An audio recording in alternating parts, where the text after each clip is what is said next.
অধিনায়ক লিটন রয়েছেন দুর্দান্ত ছন্দে। নেদারল্যান্ডস সিরিজের ফর্ম টেনে এনেছে এশিয়া কাপেও, তাতে প্রথম ম্যাচে এক ফোঁটা পাত্তা পায়নি হংকং চায়না।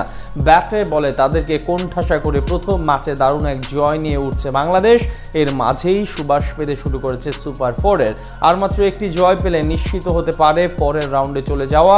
বাংলাদেশের ম্যাচের পর পয়েন্ট তালিকার বাকিটা জানবো প্রতিবেদনে। বাংলাদেশকে নিয়ে যখন চলছিল চারদিকে সমালোচনা ও কটাক্ষ, সেই সময় যেন জবাব দিলেন খেলোয়াড়রা। যারা মনে করেছিলেন হংকং এর সাথে হেরে গ্রুপ পর্বে বিদায় নিবে বাংলাদেশ কিংবা সুপার ফোরের স্বপ্ন বাংলাদেশের জন্য নয়, তাদের জন্য যেন এর মাঝে একটি চরম শিক্ষা দিয়ে দিয়েছেন লিটন দাসের দল।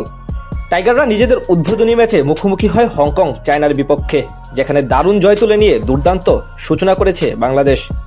শুরুতেই আম্পায়ারের বিতর্কিত সিদ্ধান্তে জিসান আলীর গুরুত্বপূর্ণ উইকেট হাতছাড়া হলেও সাকিব, তাসকিন, উড়িষ্যাদের দুর্দান্ত বোলিংয়ে 143 রানে থামে হংকংয়ের ইনিংস। তিনজনেই নেন দুটি করে উইকেট।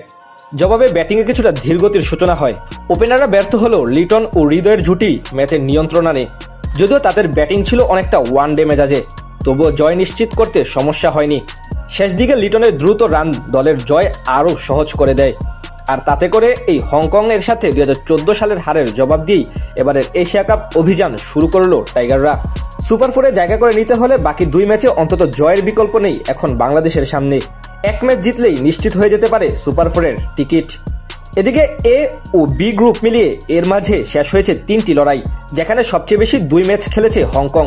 যদিও আনুষ্ঠানিক ঘোষণা আসেনি, তবে 2 ম্যাচে হার তাদেরকে অনেকটা টুর্নামেন্ট হতে বিদায় করে দিয়েছে। এখন শুধু আনুষ্ঠানিকতা বাকি। প্রথম ম্যাচে হংকং চায়নার বিপক্ষে দাপুটে জয় পেয়েছিল আফগানিস্তান। বড় ব্যবধানে সেই ম্যাচে জয় তুলে নিয়ে তারা বুঝিয়ে দেয় এই ফরম্যাটের নিজেদের রাজত্ব। অন্যদিকে শুভমান গিল, সূর্যা কুমারদের আরব আমিরাতের বিপক্ষে ছিল একতরফা ম্যাচ। মাত্র 57 রানে অল আউট করে দেয় আমিরাতকে। এরপর মাত্র 4.3 ওভারেই লক্ষ্যে পৌঁছে যায় তারা।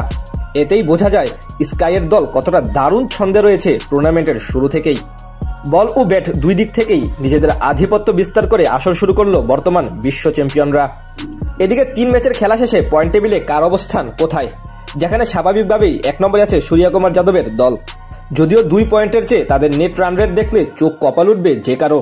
রেকর্ড 10.48 নেট রান রেট তাদের। তলানিতে অবস্থান করছে আরব আমিরাত। এদিকে কোনো ম্যাচ খেলেনি পাকিস্তান ও ওমান।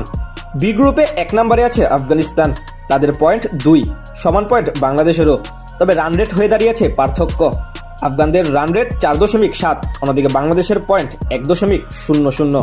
যারা মনে করেছিলেন হংকং এর সাথে হেরে গ্রুপ পর্বে বিদায় নিবে বাংলাদেশ কিংবা সুপার ফোরের স্বপ্ন বাংলাদেশের জন্য নয়, তাদের জন্য যেন এর মাঝে একটি চরম শিক্ষা দিয়ে দিয়েছেন লিটন দাসের দল।